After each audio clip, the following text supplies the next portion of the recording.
Yeah, so we watched this video from Colin and Samir on YouTube where they're saying... Check out the videos, they're pretty good. Where they're saying that people these days are watching the same amount of time on YouTube and TikTok. Currently, it's like the younger demographic at the moment. It's probably watching more TikTok than YouTube, I guess. I think it was like 8 hours a day. Yeah, but at the same time, when you compare that, right, like YouTube videos are usually much longer and TikTok videos are much shorter. So if you compare it that way, it's actually so much more content that you're consuming on TikTok. Yeah.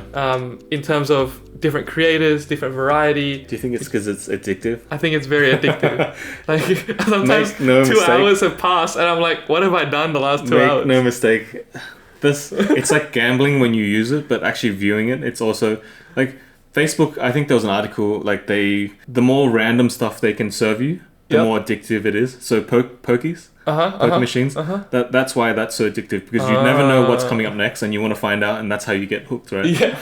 This is exactly what TikTok can be. There's a TikTok I remember I sent you of this girl. She walks out there and her dad's like on the porch or whatever, and he's been there for like 3 hours.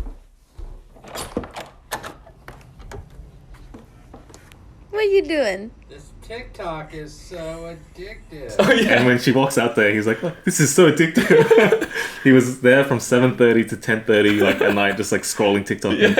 Yeah, but he's an old dude. I feel like there's a stigma.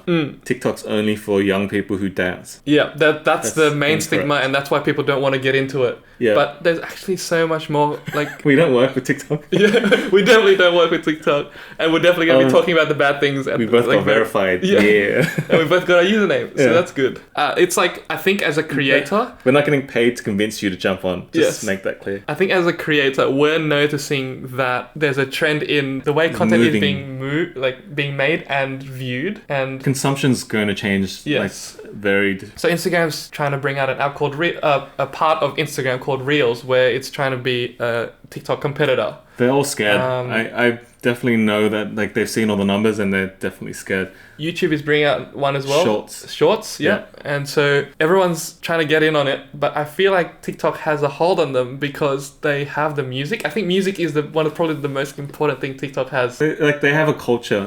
It takes a while to build a community and a culture, Yeah. and they have that already. Whereas Yeah. Instagram and YouTube's not going to be able to compete. Like back then, I think like attention span of people these days are just very short. They just want to get the answer straight away. They want to learn how to do this straight away, and like 15-second videos, if they can learn something from it. there's that you know. TikTok of like this guy. He's like, look, he said that he's TikTok people are ingenious, whoever created TikTok, because they figured out that you can get anyone to watch any video Yes. that's like 30 seconds under. He's like, watch. He chucks his like thongs just in the car park, and that video is on like how many views?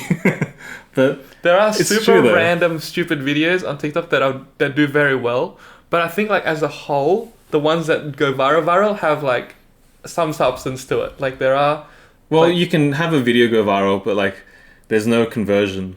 yes, So what's conversion? growth in like numbers and like Like growth so on other platforms is also Yeah. conversion. you can post a really funny random TikTok that gets like millions of views, but if you don't convert, that means like nothing happens, right? So you don't grow on TikTok, people don't follow through to your other platforms, and it's just like a little spark that just goes off for 1 split second and then you're back to nothing, right? Yeah. But conversion's important because Yeah. it's how you survive on every platform. You Yeah. need to maintain an audience. Yeah, once I you guess get so. them. Like if you're a photographer, the way to convert to other platforms Yeah. is to post stuff that are related. So photography content, photography tutorials, tips and tricks here and there. But if you're an artist, show your work, show your process, show you how you draw. There's so much Yeah, you need to artists have and enough- art TikTok. There's so much out there. You need to have enough thought to have enough reason for people to stay and have call to action, CTA. So Yes. follow my Instagram if you want to see more photos, Yeah. for example. Yeah, And I think if you don't, you need to be aware of these things as you're going. yeah.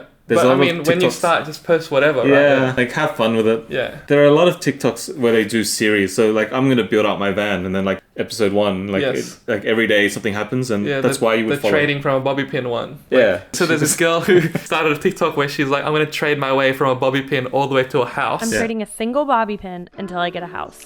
And this trade is my biggest yet. Last trade, I traded a boosted board for a 2007 MacBook Pro.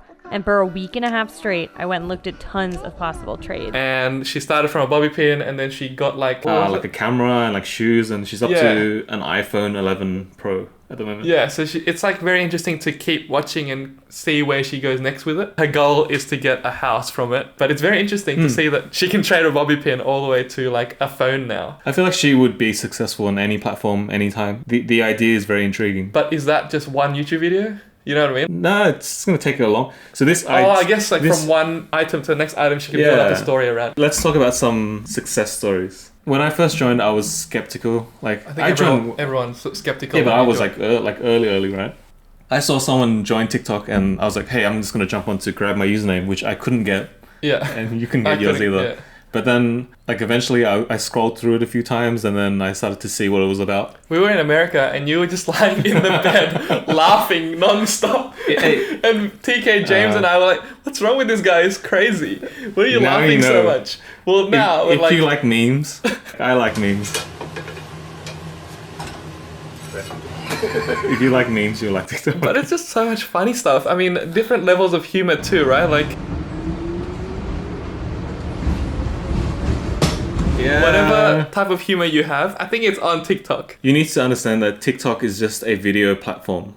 Yes. People are like, they have that idea of... TikTok sounds like a stupid name too. I feel like it's more advanced Instagram stories. Like it's like a lot more advanced. Like Instagram stories is so dull compared to... in the fact that like it's not really about people's lives. It's more about like everything, funny stuff and like educational stuff. There's serious stuff too, man. Yeah, there are serious stuff too, of course. I've seen some like kind of tear-jerking ones where this dad couldn't afford to feed his kids and he had to kind of... Yes. Yeah, so there's that kind of stuff as well. I've been on Instagram for 8 years, or we've been on Instagram for 8 years, and I'm on what? 8 years. 300k, 320 something K. Yeah. And it's taken like so much hard work to get to 320k. And I feel like I could get to 1 million on TikTok. Yeah. And I don't think I could ever get to 1 million on Instagram ever. I mean, it's all just numbers, but at the same time, it's the number of audience members and how much you can show your work to people, right? The more audience you have, the more money you can potentially get in the future or whatever, right? Growing an audience is important, and TikTok gives an opportunity for everyone. It's a pretty equal opportunity at the start. Yeah. This might change. I think the algorithms changed like a little bit since we've been on. Yeah, so now videos sort of grow a bit longer to grow. Yeah, if you were to get a viral video back then, like it would just hit straight away. Yeah, all of a sudden you wake up. My second most viewed video, which is like 1.5 million views, I posted it at the airport, and then I got on the plane, and when I landed, it was like 1.5 million. That's crazy. It was like that Japanese building. Yeah. And it was like, if Wes Anderson made a film in Japan. And when I looked through the comments, it triggered so many people because they're like Wes Anderson wouldn't do this or something? Like Wes Anderson did make a movie in Japan, The Isle of Dogs. Yeah. But that's not live action, doesn't count. But anyway, they had a whole argument and they were like, yeah, if you don't study cinematography, this is like... Oh my goodness. It's still going. I think they're still commenting. It's crazy. Tips on how to grow TikTok. We're assuming you guys are from Instagram. Mm-hmm. I'm going to assume that a lot of you are skeptical. Yep. You're rolling your eyes, especially during this podcast, when we mention TikTok. Just come at it with an open mind. Especially if you're trying to grow an audience, there's a lot more opportunity for you there than in any other platform at the moment, for sure. Like this will feed out to all your other platforms. Use the app. I think the first thing is to use the app and understand what sort of content you could be making by just watching other people's content. There's a language and a culture that you need to understand before you get into it. We've been trying to convince a lot of people to join and everyone's kind of resistant. Yeah. But they come to me and they're like, what should I post first? It's like, hey, you should just use it to figure it out. Yeah. I think using sounds is very important. Yeah. Because that's how, like, if you're scrolling through your feed and you completely watch a whole video, with that sound, there's more likely a chance that they'll feed you that sound again. Yeah. And yeah, so the sounds... to use trending sounds. Sounds they use for dances. They also use certain sounds for like a format of video, like the Strange Things in My Japanese Home. She uses that sound, and like a lot of similar videos use that sound under their video. Yes. So that's how they kind of categorize videos as well. Yeah. That's probably one of the most important things, sounds. Mm-hmm. Yeah, there's a culture and a meme kind of culture for two eyes in the mouth. The two eyes in the mouth. Yes, the two big eyes in the mouth. Yeah, so that's just... I think it's... it's when people are watching and like their mouths open. For example, you can also like appropriate sounds to your own content. Like there's that sound where this person is like, this little kid is singing and then they're making a face from dough, like a bread dough. You know, the face house one I made?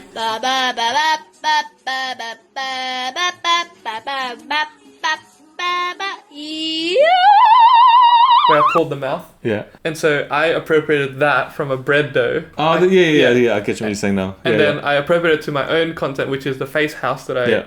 There's some funny audios that aren't intended to be viral or whatever, but just because of what they say or how it sounds, people will take that and then put a video on top of it. Yeah, a lot of lip syncing. It becomes a meme. Yeah. And it's hard to get your head around the whole audio thing, so just look into that. There are a lot of in-app tools to help you edit video. It's a lot more complex than... I also recommend using in-app tools. Like if you want to add text, do it on the app. Yeah. If you want to... it'll seem more genuine and less kind of... produced. Yeah. And that helps a lot. But in the app, there are like effects and filters. There's all the funny filters.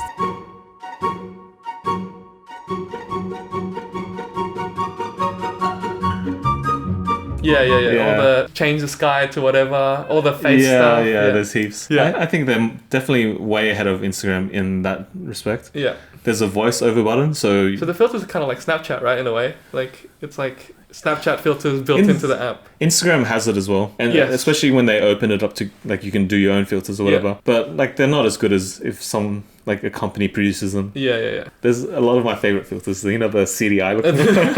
And even the guy that like slaps his own butt and the conga line. It's insane how crazy the technology is now. But have a dig around. We've talked about the benefits and what we think as a creator the app the potential it has for a creator.